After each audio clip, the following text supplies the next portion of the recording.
So yung next topic namin is about pastil and impromptu siya.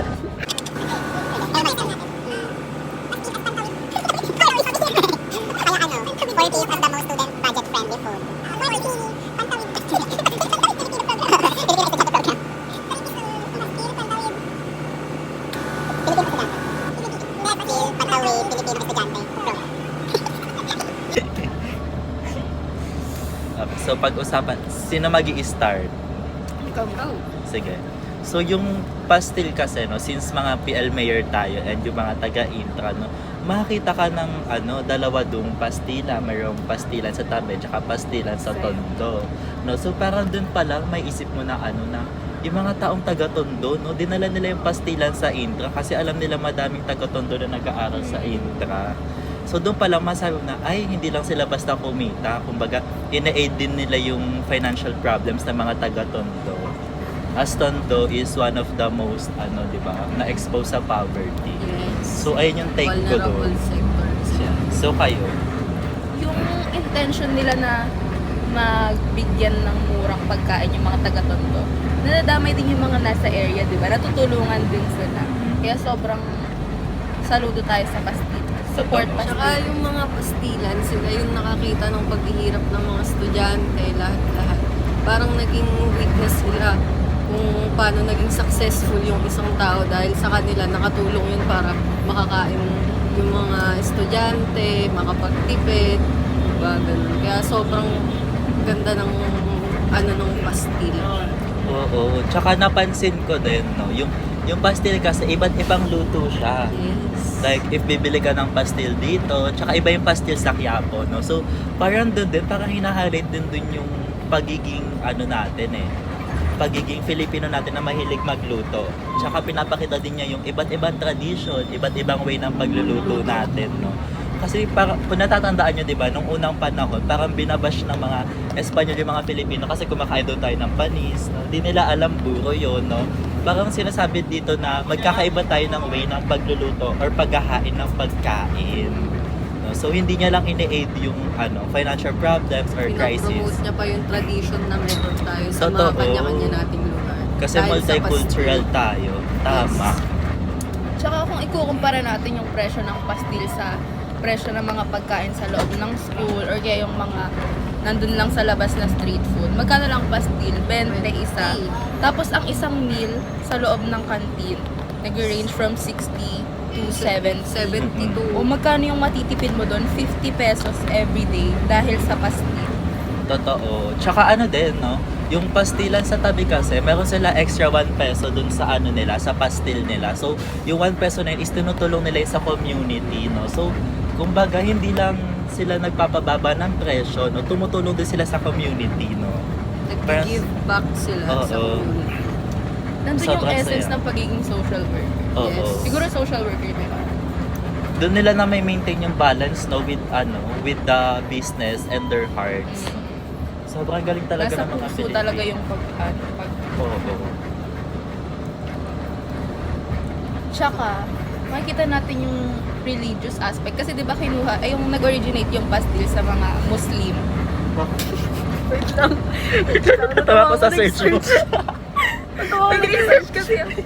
Actually, inisip ko yung kanya kasi di ako sure kung sa Muslim siya. Nakita ko. Hindi ko eh. Muslim, Dito alam, may na-search. Pastil origin Muslim. Oo. Tapos, Tinitignan tayo ng drive. nag-origin siya sa Muslims, no? Amaya naman. Sobrang inclusive natin sa part na yun. Na kahit Katoliko ako, kahit yung mga INC, di ba? Kumain sila ng pastil. Parang pinapaano natin. Ano bang word? Yung parang hindi nagiging hadlang yung religion. Naging inclusive yung pastil. Kumbaga, niyayakap natin yung relihiyon ng isa't isa, no? So, sinasabi niya na wala sa relihiyon ang pagkain at kagustuhan nila mag-serve, no? At pagbuklod-buklod din yung mga Pilipino. Nag-foster talaga yung unity natin, bayanihan. And also, the pakikipagkapwa din. Kasi, di ba misa sa pastila, wala na kaming gloves dito, so manghihingi ka sa kabila. So, yung iba din tao, syempre may kiramdam sila. Minsan mag-aabutan lang sila ng pusa sa'yo, ganun. Tapos ayun din, tapos kapag ubong-ubo ka na, tapos may nakapila pa sa tubigan, parang papaunahin ka nila. Sobrang ganda lang. Siguro kailangan natin gumawa ng Filipino value sa psikolohiyang Pilipino na kusa, no? Yung mga ginagawa natin sa mga fast food na tinutupi natin yung mga kalat, pinagsama-sama natin yung mga plato, mga kutsara, tinito. Gawa tayo ng ganun, bes. Tsaka din, yung pastilan din, binubuo niya din yung identity natin bilang isang tao. Kasi anong hinihingi sa'yo kapag umorder ka? Di ba pangalan? Hinihingan ka ng pangalan. So after noon ng order mo, tatawagin ka. So para may isip mo, ay ako yun ah. Tapos para Para sa mapapaisip ka no, on a deeper level na, sino nga ba ako? Na parang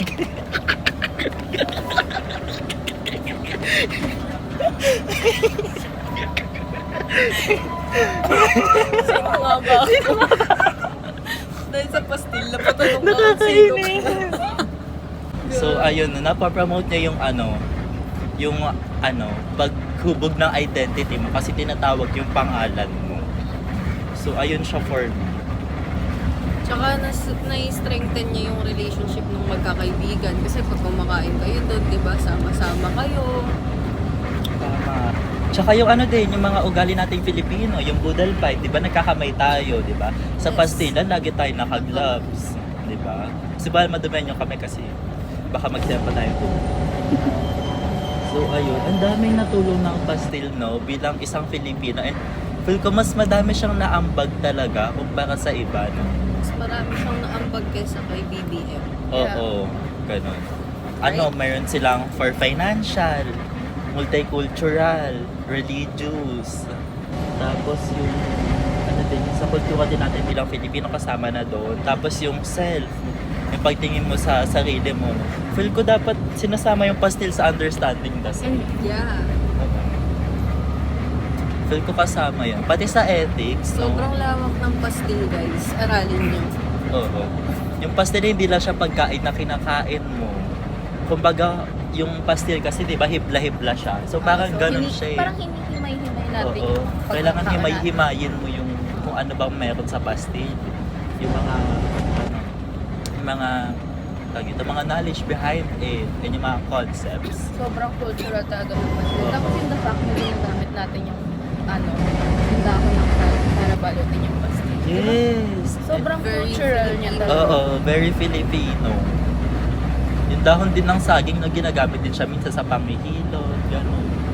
Sobrang ganda kasi Napapromote niya talaga yung Oo. sariling atin, yung cultural identity din natin. plus yung din sustainability, no? Kasi nabubulok yung yung dahon ng saging. Sobrang ganda ng kultura natin. Environmental friendly ba? Mhm. Thank you, Pastor. Thank you guys. Iisipan natin ng meaning yung pastil. Ang ganda. So ayun lang yung demo podcast namin for pastil.